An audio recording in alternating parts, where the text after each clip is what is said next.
Radio J. Le 10-11, Lise Gutmann. Radio J. Les rendez-vous de la Viso. Lise Gutmann. Radio J. Nathalie Elmali, bonjour. Bonjour Lise. Alors merci de nous faire l'amitié d'être dans le studio de Radio J ce matin pour nous proposer un colloque que vous organisez dans le cadre de la journée des droits de l'enfant. Alors vous êtes psychanalyste, viséenne de longue date et cette année encore pour la Viso, une séance exceptionnelle à l'occasion de cette journée internationale qui se tiendra, je le rappelle, des droits de l'enfant mercredi 20 novembre. Alors, le titre de cet événement, de cette soirée, c'est « Les enfants et les jeunes vivre après le 7 octobre en France ». Pourquoi ce choix et pourquoi le fait de dire en France ? Parce qu'en fait, c'est certainement là, bien sûr, que vous travaillez, mais il y a un trauma ? Oui, tout à fait. Alors déjà, Lise, vous dire qu'en effet, cette journée internationale des droits de l'enfant a donc lieu, bien sûr, le 20 novembre à la mairie du 16e, mercredi à 19h. Cette année est particulière parce que nous savons que nous avons toujours aujourd'hui, malgré tous les efforts déployés, encore des mères, des pères, des enfants qui sont encore en captivité, détenus par les terroristes du Hamas, notamment Kfir Bibas, qui a été otage à 9 mois, et Ariel, âgé de 4 ans. Donc, tant qu'il y a des otages retenus par les terroristes, la douleur est réelle. Dans ce titre, Vivre après le 7 octobre, nous avons à la fois le 7 octobre, qui est une référence aux événements passés en Israël, mais aussi en France, donc avec les conséquences en France de ces massacres en Israël qui ont lieu le 7 octobre. On peut même dire en Europe aujourd'hui. Et aujourd'hui, Europe, toute l'Europe est touchée, en effet. Donc, nous aurons différentes interventions de spécialistes avec des pédopsychiatres, des psychiatres, des psychologues, une spécialiste du stress post-traumatique qui interviendra. Alors nous savons que déjà en Israël, la caisse de santé Maccabi a relevé qu'environ 20 000 enfants souffrent de blessures et de stress post-traumatique. Parmi ces 20 000, nous en avons 8 000 qui ont moins de 6 ans, donc 8 000 enfants de moins de 6 ans. On peut dire aussi que une enquête a été faite auprès des parents et 84% des parents des enfants de 2 à 12 ans nous disent que leurs enfants présentent une détresse émotionnelle, un état d'anxiété majeur qui s'exprime par la peur. Alors on peut comprendre parce que de toute façon, en ce moment même, tous les enfants en Israël savent ce que c'est que de courir à l'abri, courir au mamad, s'enfermer, entendre un gros boom au-dessus de la tête et que les morceaux tombent quand c'est pas un missile et on a déjà de la chance. Donc ça continue ce traumatisme. Exactement, le traumatisme continue. Le traumatisme continue, nous avons des otages, on entend encore des sirènes de façon régulière, des pluies de missiles qui viennent de l'Iran, des pluies de roquettes qui viennent du sud, encore aujourd'hui de Gaza, des missiles qui viennent aussi du nord et voilà. Et je vais juste dire que pour une autre raison, vous revenez d'Israël et vous l'avez vécu en direct. Tout à fait. Ces bombardements, vous les avez eus au-dessus de la tête, donc vous savez en plus ce que ça peut faire comme dégâts moralement. Ok, oui, tout à fait. Et d'ailleurs, j'interviens donc. Cette soirée est sous l'égide de la Viso. La Viso dont le but est justement de construire des abris antimissiles dans les crèches, dans les écoles, dans les collèges, pour protéger nos enfants, pour que les petits soient protégés même lorsque des missiles arrivent sur Israël. De plus, Viso Israël organise des programmes de résilience dans tous ces villages de jeunes, dans les crèches du nord et du sud d'Israël. Et à Sderot, qui a été une ville, vous le savez, hyper touchée par le 7 octobre. Et pas que, déjà avant. Déjà avant, elle recevait régulièrement des roquettes du Hamas, de Gaza. Et en fait, donc une maison ouverte a été créée à Sderot pour accueillir justement les mamans et leurs enfants. Alors des jeunes mères malheureusement veuves, mais aussi celles dont les maris sont encore sur le front, et pour essayer de créer un espace de sécurité pour elles et essayer de reconstruire un peu l'espace familial serein. Bien sûr. Et cette maison, elle a été créée par la Viso. Par la Viso, voilà. C'est une maison ouverte créée par la Viso, comme tous ces programmes de résilience qui ont lieu dans les crèches et dans les villages de vacances. Très belle initiative, bien sûr. Alors, qu'en est-il des jeunes juifs vivant en France ? Alors, le 7 octobre a fait ressurgir les fantômes des persécutions de l'histoire. Ce massacre a ravivé les traumatismes individuels, mais aussi collectifs et transgénérationnels.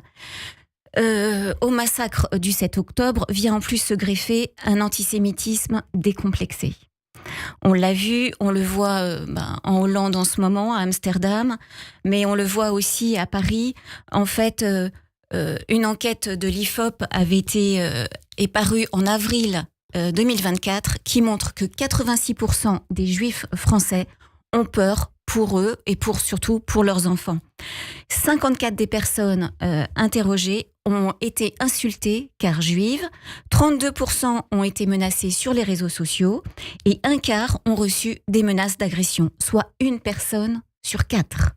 Une personne sur 4 reçoit en France une menace d'agression, c'est énorme. La plupart des victimes ont moins de 25 ans. Oui. Le lieu de prédilection, c'est l'école. Et on voit aujourd'hui, jusque-là c'était plutôt les lycées et l'université, mais en fait aujourd'hui on s'aperçoit que ça a lieu dès l'école primaire. Donc ils sont vraiment tout jeunes. D'où le choix des familles d'inscrire leurs enfants dans les écoles privées juives, y compris les familles laïques qui n'ont jamais été pratiquantes, qui sont vraiment totalement laïques, mais par mesure de sécurité, elles préfèrent inscrire leurs enfants dans des écoles juives alors qu'il y a des écoles de proximité et que c'est bien plus compliqué pour elles. Donc, mais étant donné le contexte, on sait, et c'est pas nouveau que les parents inscrivent les enfants à l'école juive, mais ça va grandissant. Alors justement, vous, en tant que psychanalyste et vos confrères et consoeurs, comment est-ce qu'on peut aider un enfant qui a vécu un traumatisme à développer une forme de résilience? C'est possible malgré le danger ? Oui, alors tout à fait. Alors juste comme vous parlez des psychanalystes et des psychiatres qui peuvent justement donner des conseils, alors je vous propose une ligne d'écoute et de soutien psychologique. Super. Qui est gratuite. C'est le 01 86. C'est organisé par qui ? Alors, c'est organisé par plusieurs associations de la communauté juive et ça a été rassemblé. Alors, vous avez des membres. C'est pas Noah. Non. Noah, c'est plus pour les femmes battues. Oui, c'est ça. Là, c'est plusieurs grandes organisations juives, mais en fait, ce sont des psychiatres et des psychologues qui ont créé, qui se sont rassemblés. Et donc, cette ligne d'écoute est ouverte 7 jours sur 7. 24 heures sur 24. Et donc, on est directement mis en contact avec un psychologue ou un psychiatre bénévole. Donc, le numéro, c'est le 01 86 96 20 00. Je répète, 01 86 96 20 00. Donc, surtout, n'hésitez pas, en cas de souci, vous savez que vous pouvez les appeler. Alors, j'aimerais maintenant qu'on parle du colloque, des intervenants, du déroulé de la soirée. Je rappelle que c'est le 20 novembre, mercredi, à quelle heure exactement ? 19h. À 19h précise, à la mairie du 16e. Voilà. Voilà, alors le colloque, donc c'est une soirée donc qui aura lieu donc à la mairie du 16e. Nous avons comme intervenant cette année Vladimir Maman, c'est un psychiatre qui intervient, qui est aussi membre de Chibolette, que vous connaissez, Lise. Très bien, oui. Et qui est voilà, et donc il est pédopsychiatre et donc il nous parlera du soutien à apporter aux enfants et aux adolescents qui ont été harcelés, menacés, qui ont subi un stress et qui malheureusement se sentent impuissants et qui souvent sont silencieux. ils sont souvent silencieux par peur des représailles. Donc, on va essayer de repérer des signes de mal-être de ces enfants qui peuvent être silencieux. Ensuite, nous avons Emmanuelle Aliwa, qui est une femme qui est spécialiste du stress post-traumatique, qui intervient pour l'armée israélienne, en fait, qui maîtrise parfaitement et qui forme au protocole israélien qui s'appelle 6C, qui est un protocole en fait de déchocage, c'est-à-dire que dès que un enfant ou un adulte a vécu une situation de stress intense, un traumatisme, l'idée est d'intervenir le plus vite possible, parce qu'on sait que plus on intervient tôt dans le traumatisme et plus on retrouve nos capacités d'avant. Mais comment intervenir ? Alors, ce qui se passe, Lise, c'est que le jeune ou l'adulte, lorsqu'il vit une peur intense pour sa vie et qu'il a l'impression que il va en mourir ou qu'il y a un danger de mort, alors à ce moment-là, soit il gère, ou soit il a une détresse émotionnelle très forte, une peur intense, et cette peur va rester les jours, les semaines, les mois à venir, et il va rester toujours dans une hypervigilance, il va avoir peur de tout, il va faire des insomnies, il va faire des cauchemars, il n'aura plus d'appétit, l'enfant ne voudra plus aller à l'école.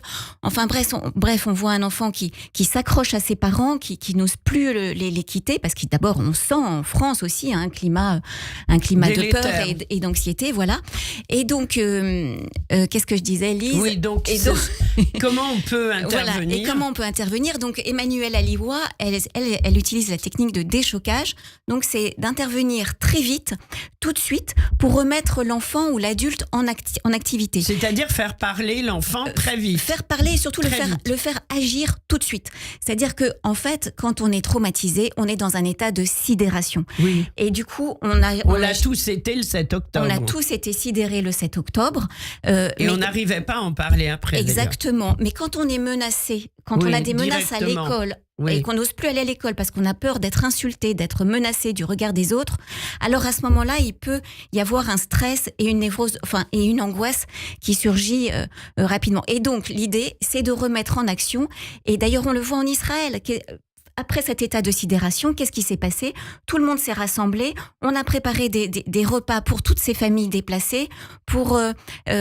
Et en France aussi, avec tous ces collectifs qui se sont créés le lendemain du 7 octobre, en fait, on avait tous besoin, face à l'isolement, à la solitude que nous ressentions tous, et face à l'incompréhension de certains de nos amis non juifs, on a eu besoin de se rassembler et d'agir et d'être utile. Et je pense que, et voilà, et donc Emmanuelle Aliwa agit elle les remet dans une activité, et le mieux, c'est d'aider l'autre. On se rend compte que plus on aide l'autre, et plus on sort de notre état de sidération. Alors, il y a une troisième intervenante, c'est Léa Carpel, qui est psychologue clinicienne, qui exerce dans le milieu hospitalier, mais aussi en libéral, et qui, elle, fait aussi partie du collectif Nous Vivrons, et qui est donc qui va nous répondre plus sur les modalités de réponse face aux actes antisémites et comment on peut répondre en lien avec l'Union des étudiants, l'Union des lycéens juifs de France, qui a été relancée grâce à l'IAM.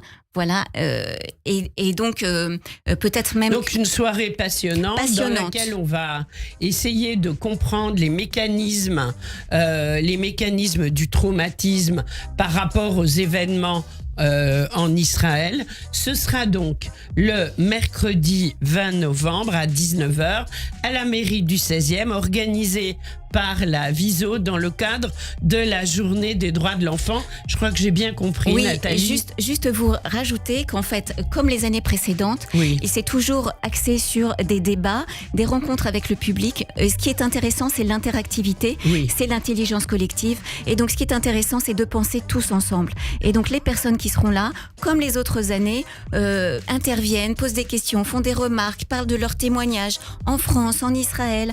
Et c'est comme ça que que l'on construit, on a besoin de se retrouver, de partager ensemble tout ce que nous vivons et toutes nos craintes et trouver des moyens de résilience. Est-ce qu'il faut réserver juste avant de se...